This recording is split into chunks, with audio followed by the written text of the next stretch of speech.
Didaticamente, eles dividem a fase 2 em 2A, antes de começar a falta de ar, e 2B, quando a falta de ar já está instalada. Mas isso, para pessoas gerais, não vai fazer muita diferença. Isso é coisa de médico, hospital.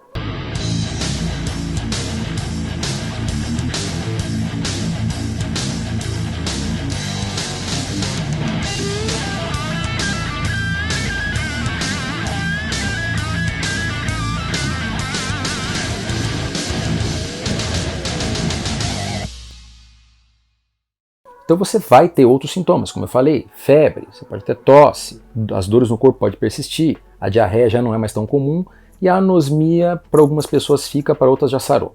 Mas de todos os sintomas, o mais importante é a questão da falta de ar, é a questão do cansaço. É aquilo que vai dizer se você tem que procurar um hospital para saber se vai ter que ser internado ou não. E quando é que eu vou saber se eu preciso ser internado ou não? Exames. Exames de sangue, um daqueles bem chatinhos que é a gasometria, que muitas vezes eles coletam no punho, porque tem que pegar um sangue direto da artéria para ver realmente como é que está a quantidade de oxigênio, de gás carbônico e de outras substâncias do sangue. Exames gerais mesmo, hemograma, coagulograma, dedímero.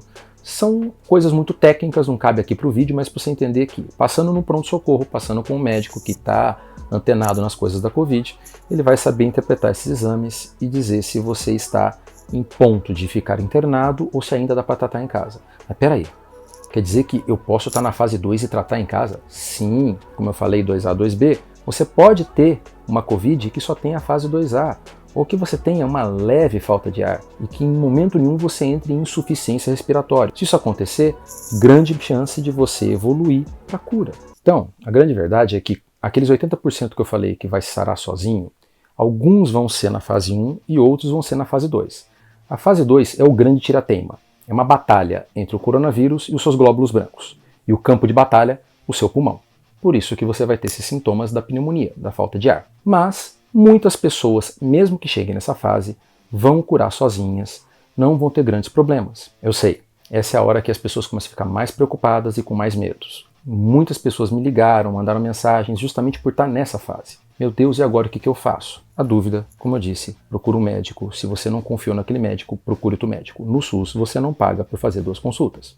E aí, vai vir agora a preocupação em relação aos exames. E entra na jogada um outro player, um outro personagem que muitas pessoas estão preocupadas. A tomografia. Olha, gente, eu não falei nela até agora, porque até agora ela era inútil.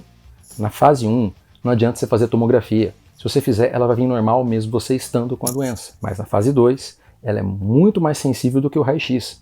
Raio-x alterado para a Covid é coisa rara, mas um paciente que já esteja na fase 2, na fase onde o pulmão dele está sendo atacado pelo vírus e os glóbulos brancos estão atacando os vírus, você já vai ter uma imagem que você já deve ter lido em algum lugar ou visto alguma coisa chamada de vidro fosco. O que é importante você entender é que essa imagem ela é meio que específica da Covid. Tá, tem outras doenças que causam vidro fosco, mas elas são raras. Então, tá aparecendo tanto vidro fosco por aí. Tem um paciente que está com sintomas típicos de Covid, está com falta de ar, os exames de sangue dele são sugestivos de Covid, e ele tem uma tomografia sugestiva de Covid, é Covid. Ok, você tem que fazer os exames, seja o swab ou de sangue, para confirmar o diagnóstico, mas não tem outra coisa para ser. Tanto que alguns países aceitam até colocar esse paciente na estatística deles. É o que acontece nos Estados Unidos. Se o paciente tem tomografia e exames de sangue específicos com uma história típica, ele já vai para a estatística. Brasil não. O Brasil só entra na estatística de doente, quem tem teste de sangue positivo, só entra na estatística de óbito, aqueles que morreram e tinham exame de sangue ou PCR positivo. A tomografia,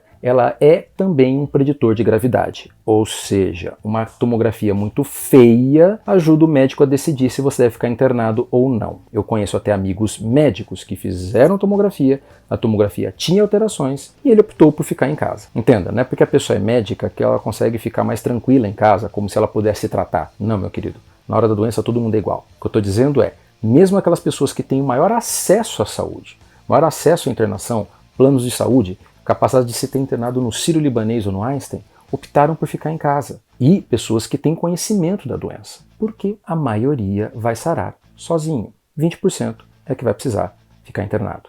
E desses 20%, não é todo mundo que vai ficar grave. Muitos vão precisar só de oxigênio, ou de outras medicações, ou de cuidados. Muitos, porque a resistência deles caiu, vão pegar uma outra infecção junto e vão ter Covid e pneumonia e vão precisar de antibiótico. Outros já têm outros problemas de saúde, as comorbidades que a gente fala, e vai precisar tratar isso. Mas, mesmo desses pacientes internados, não é a maioria que vai precisar de internação em UTI. não é a maioria que vai precisar de respirador. Mas é importante você entender que mesmo nessa fase, na fase da falta de ar, você pode ser mandado para casa sim com uma receita de remédios simples como amoxicilina e azitromicina. Outra coisa, a tomografia. O ideal seria fazer para todos os pacientes que estão com a falta de ar. Não é todo o serviço de saúde que possui a tomografia. Se você tiver na sua cidade, você precisa conversar com o médico que está te atendendo, ver se ele vai pedir esse exame. Cada cidade é de um jeito, tem locais onde o médico tem que internar o paciente para fazer a tomografia, tem outros que basta ele preencher um papel. Entenda que para a maioria de nós, preencher papel não é problema. A gente quer resolver o teu problema e o nosso. Se o médico não quis pedir a tomografia, é porque ele tem muita certeza que não precisa, ou porque a situação para ele pedir é bem delicada. Mais uma vez, se você sente que você precisa de alguma coisa, converse com o médico. Não sentiu segurança, procure outro. E os exames na fase 2? Aí é que entra, entendeu? Um grande problema. Por quê? Porque o PCR, o SWAB, ele continua dando positivo, mas não por toda a fase 2. Entenda. Primeira semana de doença, 7 dias, o PCR sempre vai dar positivo. Ok? Ok. A partir da segunda semana, ele ainda dá positivo, mas lembre-se que o vírus começa a descer para o pulmão. Pode acontecer, quanto mais avançado na doença está, de você fazer um cotonete do nariz, um SWAB, e ele vir negativo, você estando com a Covid. Por isso que história típica, tomografia típica, às vezes vale mais do que um PCR negativo. É importante você entender isso também, porque muitas das vezes o médico nem vai pedir o cotonete para você. Se você tiver com 10, 14 dias somando todos os seus sintomas, a chance dele vir negativo é muito grande. Nessa fase, passado o final da segunda semana, 14 dias do início dos seus sintomas, provavelmente o vírus está todo no seu pulmão. Ou eu vou fazer um SWAB do lavado do seu pulmão, do líquido de dentro do seu pulmão, ou não vai adiantar de nada. E mais importante, se você for gastar o seu rico dinheirinho nisso, dependendo da data e da quantidade de dias que você já está com a doença, você pode estar jogando dinheiro fora. Então o PCR nessa fase já começa a perder um pouco da sensibilidade dele, da capacidade de dizer se você está com a doença ou não. Se ele estiver positivo, você está com a doença, porque o que ele identifica é o vírus. Só que a partir desse momento você começa a ter os seus glóbulos brancos lutando com o vírus. E a arma que eles usam, o míssil que eles atiram, são os anticorpos. Os primeiros anticorpos que você vai produzir contra o coronavírus são chamados IgM. Esse anticorpo, se você começa a produzir ele a partir da segunda semana. Então, a partir do 7º dia de sintoma, começa a produção dele. 10 dias já está numa coisa boa, já está legal para você detectar ele. Então, quando você vai fazer um teste de sorologia, tirar sangue, ou um teste rápido de furar o dedinho, se ele identifica IgM, você já pode fazer ele a partir do 7º dia, o ideal a partir do 10º dia. Existe o outro anticorpo, que esse sim é aquele que você guarda como memória, né? Que é o que mostra se você já teve a doença. Vamos dizer assim, é a sua arma de reserva. Teu corpo guarda essas balas para, se o vírus for besta de entrar de novo em você, você metralhar ele. Esse é o IgG. Então, o que acontece é, o IgG ele também vai ficar positivo durante a doença, mas ele também vai ficar positivo, teoricamente, esperamos todos nós, pro resto da sua vida. Se você fez hoje um IgG, né, um teste de sorologia e deu IgG positivo, você pode ter pegado a Covid há 2 semanas atrás, como pode ter pegado a Covid há 1 mês atrás. É por isso que é muito comum, quando você faz um exame de sangue, você dosar os dois, IgM e IgG. A papeletinha do teste rápido, porque o teste rápido é como se fosse um teste de gravidez. É uma papeletinha, você coloca uma gotinha. Ele costuma dar IgM e IgG, para poder tentar entender não só se você está com a doença, mas em que momento da doença que você está. Para quem fez as contas corretas, vai perceber que existe realmente uma fase onde o IgG e o IgM não estão dando tão positivos assim, o teste de sangue não está dando positivo assim, e o PCR já começou a cair. É entre o 7º e o 10º dia, final da primeira semana, início da segunda semana, que é justamente quando começa a segunda fase, que é justamente quando começa a falta de ar. Ou seja, na fase onde a maioria das pessoas procuram o pronto-socorro, existe uma chance muito grande de todos os exames darem negativos. Por isso, mais uma vez, é importante valorizar a história e os exames de sangue, e o exame do médico e a tomografia. É importante a gente colocar isso na balança, não só os exames, como o PCR, exame de sangue. Existe sim a chance de você estar com a Covid, ter feito vários exames e esses exames todos vieram negativos. Tem paciente que já fez 4, 5 exames todos negativos, vai fazer um 5º, vai fazer um 6º, vem positivo. O que é interessante a gente falar ainda da questão da sorologia? IgM, você está com a doença. Ele começa no 7º dia, começa no final da primeira semana, no final da primeira fase, e ele vai terminar mais ou menos no final da segunda fase, vai durar aí umas 2 semanas. Se você está com IgM, se sua papeletinha do teste rápido deu IgM, se o teste de sangue deu IgM, você está doente. Mas eu não estou sentindo nada. Existe aquela pessoa que está com IgM, está doente e não está sentindo nada. Eu estou passando a doença? Provavelmente sim. Até o seu IgM negativar, meu querido, você tem que ficar em isolamento social. Vai repetir o exame de sangue? Para a maioria das vezes não. A maioria das vezes o que você faz é só isolar a pessoa por mais 14 dias e acabou. Assume que é hoje que começou a dar positivo isso, você não tem como saber quando foi que começou, espera mais 2 semaninhas. Se você pega e faz e dá IgM positivo e IgG positivo, os 2 positivos, você está com a doença. Lembre-se, teu IgM está com a doença, mas você já está da metade para o fim, já está evoluindo para a cura. Parabéns para você.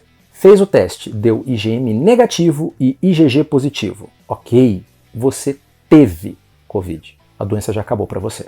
Provavelmente você já teve a doença há pelo menos 3 semanas atrás, porque o IgG começa a aparecer a partir da 14ª semana de sintomas e vai ficar bom mesmo um pouquinho mais para frente e vai se manter por um período até agora, a gente espera pro resto da vida. Não tem como saber, porque a gente tem pessoas que têm IgG há 3 meses, 6 meses no máximo. Não dá para saber se a pessoa vai ter IgG pro resto da vida. Não tem pessoas que tiveram Covid há 10 anos atrás. Para muitas pessoas não vai fazer diferença se veio o IgG, o IgM positivo, ou coisa que valha, porque essas pessoas vão ficar muito ruins e elas têm que internar. E daí, meu querido, não importa se você está com PCR positivo ou o que seja, o que importa é que você precisa estar dentro do hospital, se você precisa ter acesso a um respirador, porque grande chance de você precisar dele. Quem são essas pessoas? São os infelizes que vão evoluir para a 3ª fase. A Covid tem uma 3ª fase, ela não é tão comum assim, mas ela é grave. Ela é muito grave. E também não é pouca. Em torno de 5% das pessoas evoluem para a forma grave. Faz a continha. Pega, se todo mundo da sua cidade pegar a doença, aqui na minha cidade, em Indaiatuba, 250 mil habitantes, está falando de 12, 13 mil pessoas. Imagina 13 mil pessoas precisando de respirador, precisando de UTI. É muita gente. É muita gente. E aí você começa a entender qual é a real gravidade e o real perigo da Covid. Então, gente, ao final da 2ª fase, o teu corpo vai se encontrar numa situação onde ele, venceu a guerra contra a Covid, e ok, resolveu o problema, pode ser que ele tenha machucado o seu pulmão na história, pode ser que você tenha tido trombose de alguns vasos do seu pulmão na história, vai ficar com cicatrizes e sequelas, a gente ainda não sabe sobre isso, uma coisa que a gente vai ter que pesquisar no futuro, mas pode ser que a Covid atacou de maneira tão agressiva o seu corpo que o seu corpo montou uma resposta pior do que a doença. É como se a guerra ficasse tão feia que teu corpo pegou e jogou uma bomba atômica. Daí, meu querido, matou coronavírus, matou os soldados do seu lado, matou todo mundo. Arrasou com o meio de campo. Essa é a fase 3. Você entra num processo chamado SIRS, Resposta Inflamatória Sistêmica, onde o seu corpo está produzindo um monte de substâncias que deveriam ser benéficas, deveriam ajudar o corpo a combater infecções, mas uma quantidade tão grande, tão cavalar, que ela só literalmente destroem você. Acabam com o seu rim, com o seu fígado, com o seu coração. Você tem algumas medicações que tentam contrabalancear essas substâncias. Essas substâncias são chamadas de citocinas, né? Entre outras coisas. Aqui eu não vou ser muito técnico. Mas o importante é, as medicações que são específicas para derrubar a produção massiva dessas coisas, dessas citocinas, são extremamente caras. Mas quando o paciente entra na fase 3, a mortalidade é muito alta. Mas aí entra um problema. Nós não temos nenhum exame que eu possa fazer em nenhuma dessas outras fases que me diga se você vai entrar na fase 3. Mas quanto tempo demora para eu passar da fase 2 para a fase 3? A evolução da fase 2 para a fase 3 é uma resposta pessoal. Tem aqueles pacientes que vão fazer isso, tem pacientes que nunca vão entrar na fase 3. A maioria não vai entrar na fase 3. Mas aqueles que entram infelizmente de maneira muito rápida. Quer dizer que se a pessoa evoluir para a fase 3 é garantia de morte? Não. Como eu disse, 30% vai sair vivo. Muito do que se sabe hoje do Covid não se sabia há 2 meses atrás. Talvez esse vídeo que eu estou fazendo agora vai ficar defasado em 1 mês, 2. Por isso, gente, se você ainda não está com a doença, se você ainda não pegou, 1 mês que você evite de pegar é uma vitória. Pode ser que você seja infeliz de pegar a doença e evoluir para a fase 3, mas cada dia que você passa sem pegar ela é uma vitória. O ideal é você não ter fase nenhuma. O ideal é você não precisar de exame nenhum. O ideal é você se proteger. Eu sei que está tendo uma abertura do comércio, está tendo agora uma flexibilização de todas as quarentenas aqui no Brasil. Isso não quer dizer que o vírus foi embora. Muito pelo contrário. O vírus está aí e estão aumentando a quantidade de pessoas pegando ele. Grande chance de quem pegar agora já vai encontrar hospitais mais lotados e UTIs abarrotadas. Agora é a pior hora para você pegar Covid. Por isso, protejam-se, lavem as mãos sempre que puder, máscara o tempo todo. Se eu posso deixar um recado para vocês no final desse vídeo, é isso. Espero que você não precise de nada do que eu falei aqui.